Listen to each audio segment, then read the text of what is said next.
दोस्तों, good afternoon, नमस्कार। जैसा कि आप लोगों को मालूम है कि आम आदमी पार्टी ने चुनाव के दौरान ये वायदा किया था कि जो कॉन्ट्रैक्ट एम्प्लॉयज़ हैं उनको सरकार आने के बाद परमानेंट करने का काम किया जाएगा। इसके मद्देनज़र जो गेस्ट टीचर्स का मामला है, 17,000 गेस्ट टीचर्स का मामला है, उस मसले पर आम आदमी पार्टी ने कि सरकार ने फैसला किया कि उनको रेगुलराइज किया जाएगा, उनको परमानेंट किया जाएगा। इस बारे में प्रपोज़ल बना के लेफ्टिनेंट गवर्नर साहब के पास जनवरी के महीने में ही सरकार की तरफ से भेज दिया गया है। लेकिन बड़े दुख के साथ और बड़े दुर्भाग्य के साथ ये कहना पड़ रहा है कि अभी तक लेफ्टिनेंट गवर्नर साहब ने इस पूरे मसले पर कोई फैसला नहीं किया है। और ऐसा लगता है कि लेफ्टिनेंट गवर्नर साहब मोदी सरकार के इशारे पर और बीजेपी के इशारे पर वो गेस्ट टीचर्स को परमानेंट नहीं होने देना चाहते।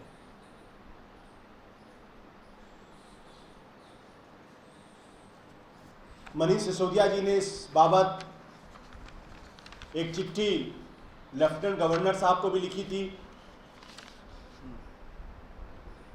और एक चिट्ठी उन्होंने leader of opposition Vijender Gupta को भी लिखी थी और दोनों से ये कहा था कि गेस्ट टीचर का मसला एक बड़ा मसला है, 17,000 लोगों का मसला है, इनको फौरन रेगुलराइज किया जाए, इसमें आप मदद करें।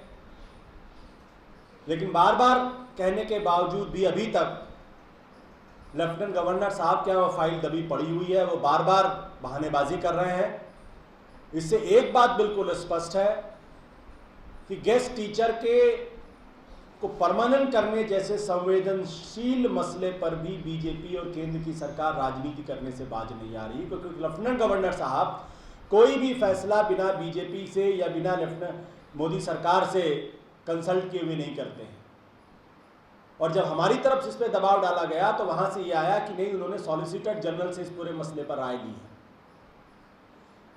मैं बहुत विनम्रता के साथ ये कहना चाहता हूं कि पहली बात, लेफ्टिनेंट गवर्नर साहब बीजेपी की कठपुतली होना बंद कर दीजिए।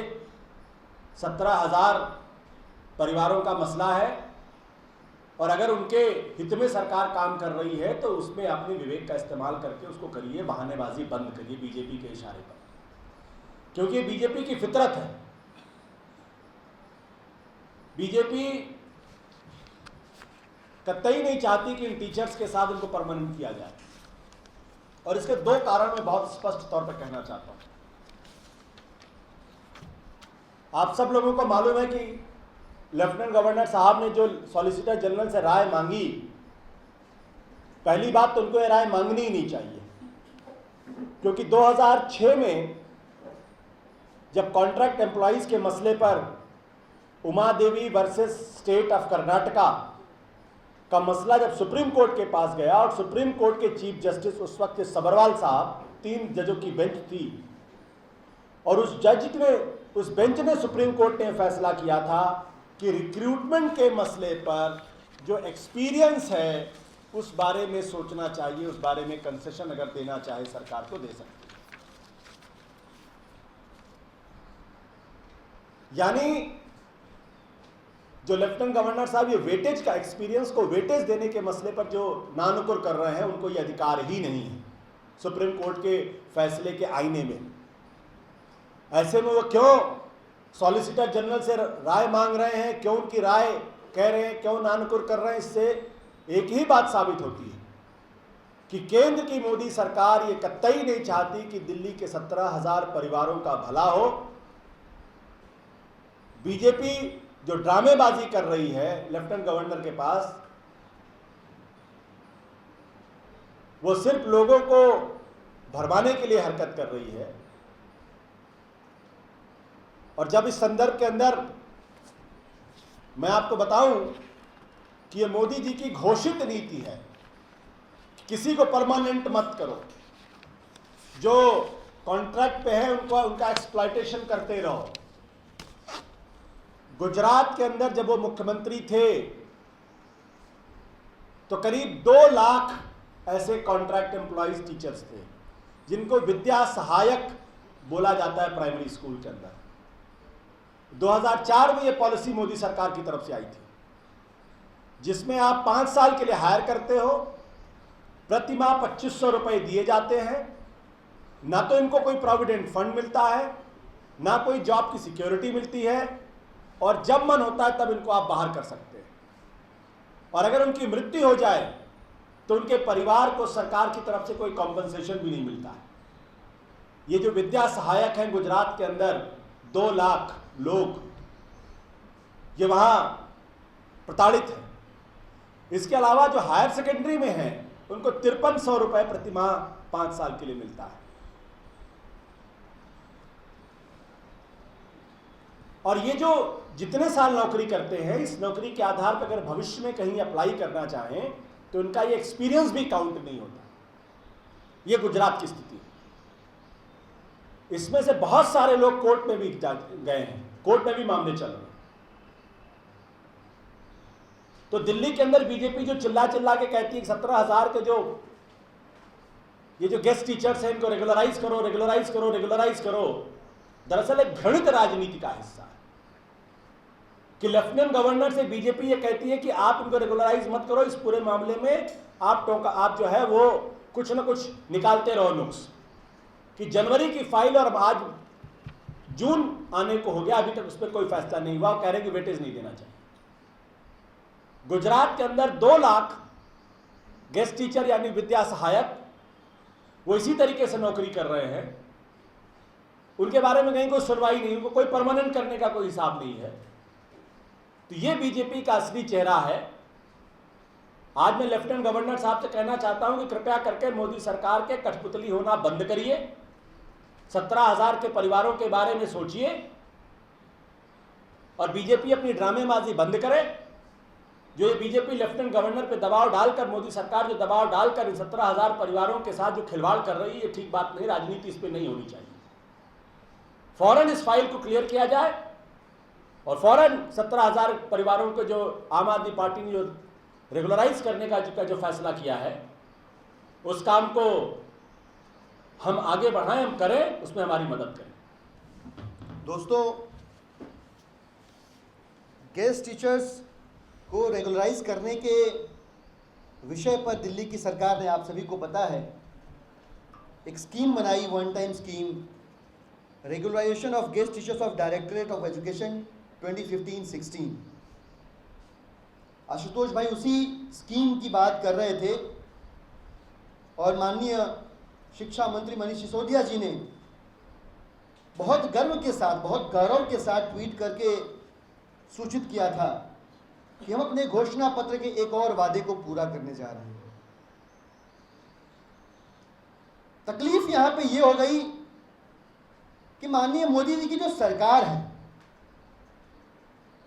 वो सरकार कभी भी आम लोगों का, आम जनता का हित नहीं चाहती है।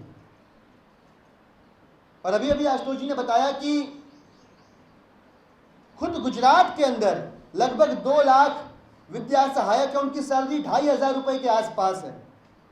आप सोचिए, 2,500 में एक पढ़ा लिखा व्यक्ति जिसको और किसी भी प्रकार की कॉम्पनसेशन, किसी भी प्रकार की और आर्थिक सहायता सरकार से नहीं प्राप्त होती है, गुजरात के अंदर वो अपना जीवन यापन किस प्रकार कर रहा होगा 2,500 रुपए में, 3,000 रुपए में, ये सोचने वाली बात है।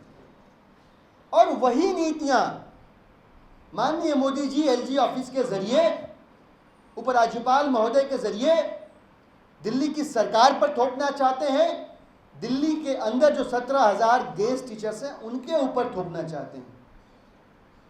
खाली आईएएस पीसीएस परमानेंट होंगे इसके हिसाब से, तो फिर गेस्ट टीचर्स जो पूरी श्रद्धा से, पूरी लगन से दिल्ली के स्कूलों में पढ़ा रहे हैं, उनका अपना अनुभव है यहाँ पे।